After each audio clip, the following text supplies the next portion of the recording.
नमस्कार विद्यार्थियों। आज एक महत्वपूर्ण विषय पर हम चर्चा करेंगे। भारत के भूगोल के अंतर्गत यह महत्वपूर्ण विषय भारत के नियोजन प्रदेश हैं और इसके बारे में हम अगर बात करते हैं तो नियोजन प्रदेश एक ऐसा भूभाग होता है जिसमें आर्थिक निर्णयों को क्रियान्वित किया जाता है। यानी एक ऐसा भूभाग जहां पर जो आर्थिक निर्णय लिए जाते हैं, आर्थिक गतिविधियां संपन्न की जाती हैं, अर्थात आर्थिक विकास हेतु लिए गए आर्थिक निर्णय एवं उनके क्रियान्वयन को नियोजन कहा जाता है। एक क्षेत्र विशेष में जो आर्थिक विकास के लिए जो आर्थिक निर्णय लिए जाते हैं, उनका क्रियान्वयन किया जाता है, उसको हम नियोजन का नाम देते हैं। क्योंकि नियोजित या नियोजन प्रदेश प्रशासनिक होते हैं, इनका जो स्वरूप होता है वो प्रशासनिक होता है, क्योंकि इनके आंकड़े जो प्राप्त होते हैं वो प्रशासनिक इकाइयों के अनुसार उपलब्ध होते हैं। तो इस आधार पर हम नियोजन प्रदेश राष्ट्र, राज्य, जिला, तहसील या विकास खंड को मान सकते हैं। इनको या इसके नियोजन के जो उद्देश्य होते हैं उनको पूरा करने के लिए उस प्रदेश में आर्थिक, सामाजिक और सांस्कृतिक समरूपता होनी आवश्यक होती है। यानी किसी प्रदेश को हम अगर नियोजन कर रहे हैं, नियोजन प्रदेश मान रहे हैं, तो उस पूरे क्षेत्र में आर्थिक के साथ साथ वहाँ की जो भौतिक जो दशाएं होती हैं, वहाँ की सामाजिक सांस्कृतिक जो दशाएं होती हैं, उनमें समरूपता होनी आवश्यक होती है। और किसी नियोजन प्रदेश के लिए निम्न जो तथ्य होते हैं उनका होना आवश्यक है। उसी आधार पर हम उसको नियोजित प्रदेश मान सकते हैं। पहली, पर्याप्त संसाधन उस नियोजन प्रदेश में होने चाहिए ताकि उस क्षेत्र का आर्थिक विकास हो सके।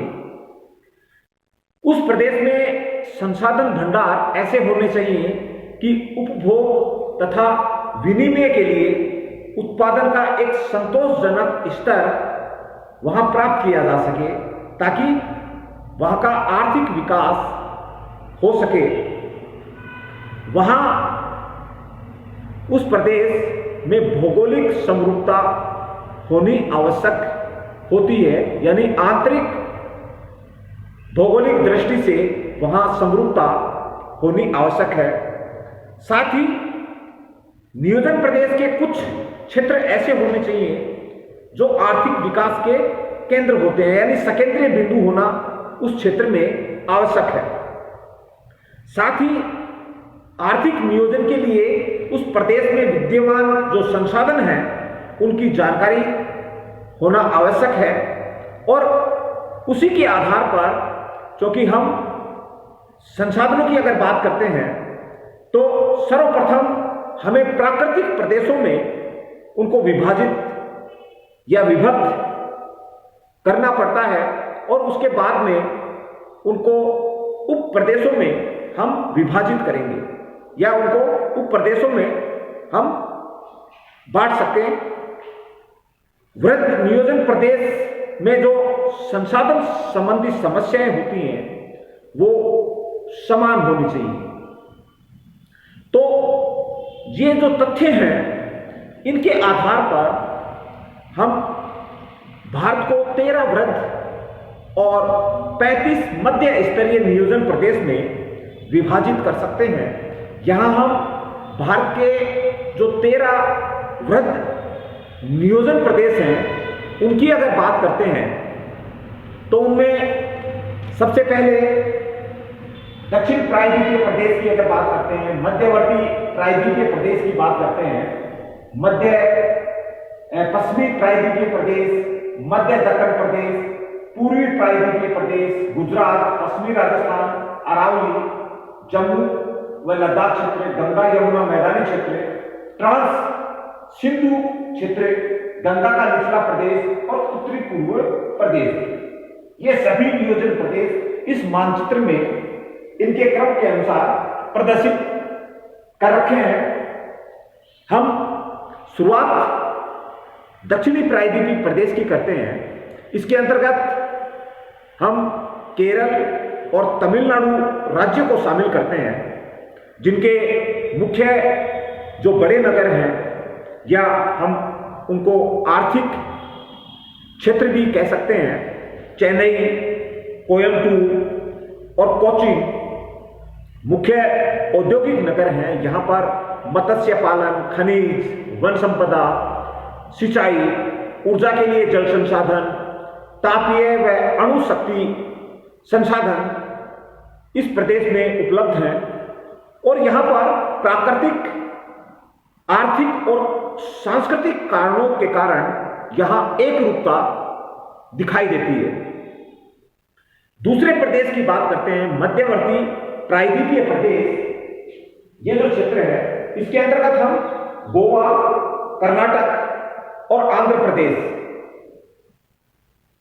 इसको शामिल करते हैं।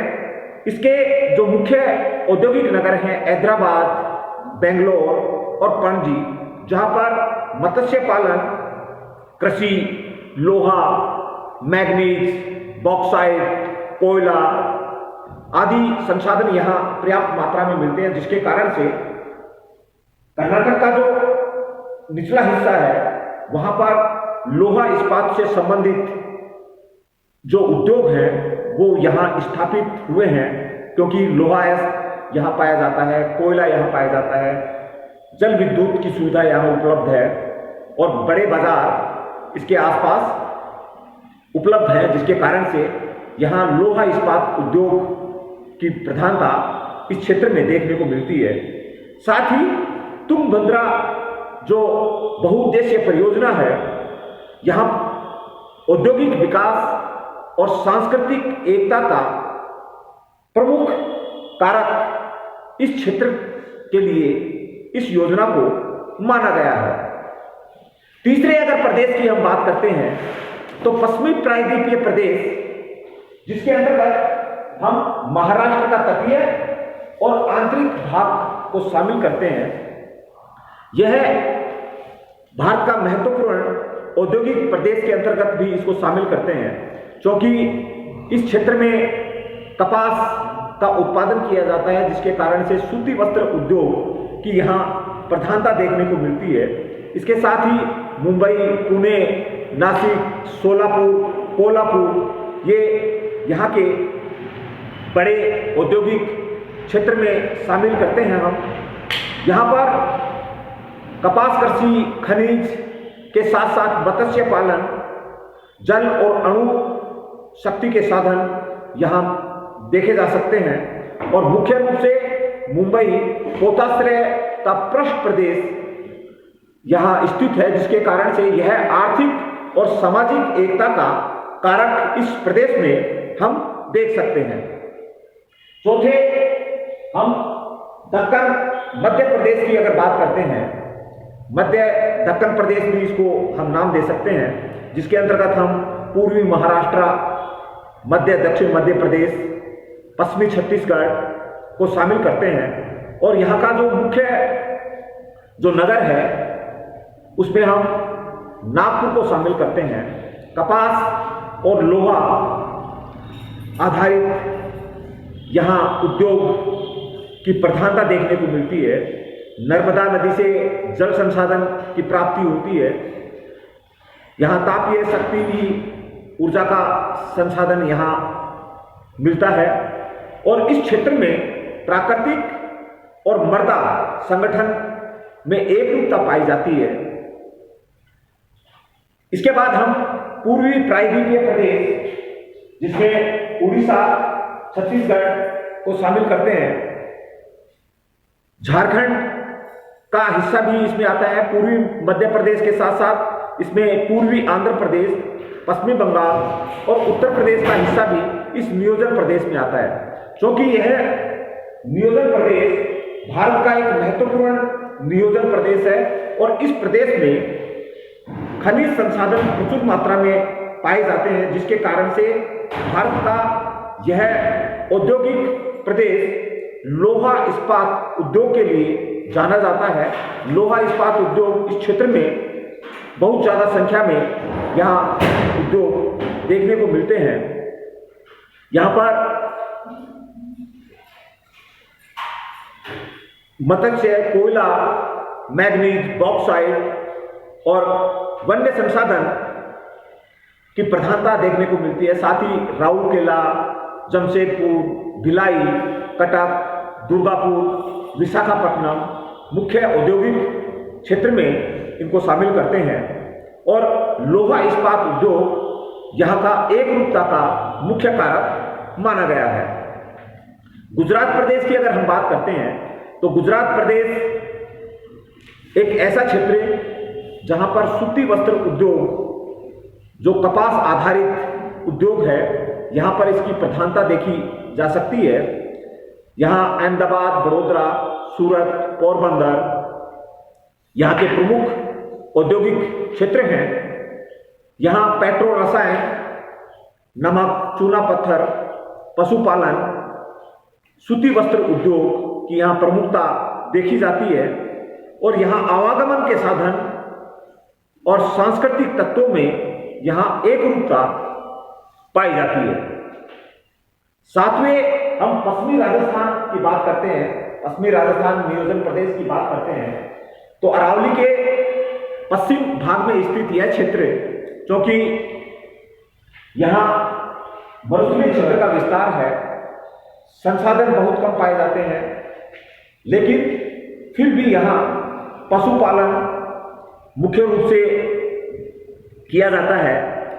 इसके साथ साथ इंदिरा नहर के आने से यहाँ कृषि का विकास भी पर्याप्त मात्रा में हुआ है। कृषि के साथ साथ यहाँ लिग्नाइट, मूल्यवान पत्थर, खनिज तेल का उत्पादन भी वर्तमान में यहाँ इस क्षेत्र में होने लगा है। जलवायु की समरूपता यहाँ देखी जाती है, साथ ही सामाजिक सांस्कृतिक एकता भी इस क्षेत्र में देखी जाती है। अगले नियोजन प्रदेश की बात करते हैं, जिसमें हम अरावली प्रदेश को शामिल करते हैं। पूर्वी राजस्थान और मध्य प्रदेश का हिस्सा इसमें शामिल करते हैं। सीसा, जस्ता, तांबा, संगमरमर, नमक, पशुपालन और सिंचित कृषि यहाँ देखने को मिलती है। अणुशक्ति के रूप में यहाँ कोटा में केंद्र स्थापित है। साथ ही कोटा, जयपुर, इंदौर और रतलाम इस नियोजन प्रदेश के मुख्य बड़े नगर हैं। जम्मू कश्मीर और लद्दाख नियोजन प्रदेश की बात करते हैं तो श्रीनगर, सोपोर और लेह इस नियोजन प्रदेश के मुख्य नगर हैं और यहाँ पर मुख्य रूप से वन और फलोद्यान और पर्यटन यहाँ के मुख्य उद्योग यहाँ पाए जाते हैं और सांस्कृतिक एकता की यहाँ सांस्कृतिक तत्वों की एक रूपता इस क्षेत्र में देखने को मिलती है। ट्रांस सिंधु क्षेत्र की बात करते हैं, जिसमें पंजाब, हरियाणा, हिमाचल प्रदेश, उत्तराखंड, दिल्ली और उत्तर प्रदेश का जो पश्चिमी भाग है इस नियोजन प्रदेश में हम शामिल करते हैं, क्योंकि पंजाब और हरियाणा में जो आधुनिक सिंचाई के द्वारा कृषि है वो इस पूरे क्षेत्र में देखने को मिलती है। साथ ही यहाँ कृषि आधारित जो उद्योग है उनकी प्रधानता इस क्षेत्र में देखी जाती है। दिल्ली क्योंकि भारत की राजधानी है तो यहाँ प्रशासनिक रूप से भी यह क्षेत्र महत्वपूर्ण हो जाता है। गंगा यमुना मैदानी क्षेत्र की बात करते हैं, क्योंकि इसमें उत्तर प्रदेश का अधिकांश हिस्सा इसमें शामिल करते हैं। वाराणसी, लखनऊ, आगरा, कानपुर, इलाहाबाद इस नियोजन प्रदेश के मुख्य नगर या केंद्र मान सकते हैं। और यहाँ पर कृषि से संबंधित जो क्रियाकलाप हैं वो सर्वाधिक रूप से संपन्न होते हैं। सूती वस्त्र उद्योग की प्रधानता इस क्षेत्र में देखने को मिलती है। कृषि आधारित अन्य जो उद्योग हैं उनकी प्रधानता इस क्षेत्र में देखी जा सकती है। और मुख्य रूप से इन्हीं के कारण, कृषि से संबंधित जो कारक होते हैं उनके कारण यहाँ एकता का स्वरूप आसानी से देखा जा सकता है। गंगा का निचले मैदान की हम बात करते हैं तो चूंकि बिहार, पश्चिम बंगाल के क्षेत्र को इस नियोजन प्रदेश में शामिल करते हैं, कृषि से संबंधित उद्योग यहाँ देखे जाते हैं। पटसन या जूट की कृषि यहाँ वृहद मात्रा में की जाती है। साथ ही साथ रसायन और चाय से संबंधित जो उद्योग हैं उनकी प्रधानता भी यहाँ आसानी से देखी जा सकती है। जल और तापीय विद्युत का यहाँ विकास प्रचुर मात्रा में हुआ है। कोलकाता, बरौनी, पटना और वर्धमान नगर इस नियोजन प्रदेश के मुख्य नगर हैं। अंत में हम 13वें नियोजन प्रदेश की बात करते हैं तो जिसमें हमने उत्तरी पूर्वी भारत के जो राज्य हैं उनको शामिल किया है। इसमें डिगबोई, शिलोंग, दार्जिलिंग, चाय, पटसन, खनिज तेल और वन से प्राप्त जो उपजे हैं, साथ ही जल विद्युत का इस क्षेत्र में पर्याप्त मात्रा में विकास हुआ है, जिसके कारण से यहाँ पर एक रूपता आसानी से देखी जा सकती है। क्योंकि हम भारत के नियोजन प्रदेशों की बात कर रहे हैं तो नियोजन का जो प्रादेशिकरण है वो योजना का अंतिम रूप नहीं है, क्योंकि प्रत्येक योजना में कुछ गुण और दोष होते हैं और समय के साथ इसमें परिवर्तन संभव होते हैं और समय के साथ इनमें परिवर्तन आवश्यक भी होते हैं, जिसके कारण या जिसके द्वारा हम क्षेत्र विशेष का आर्थिक विकास आसानी से कर सकते हैं। धन्यवाद।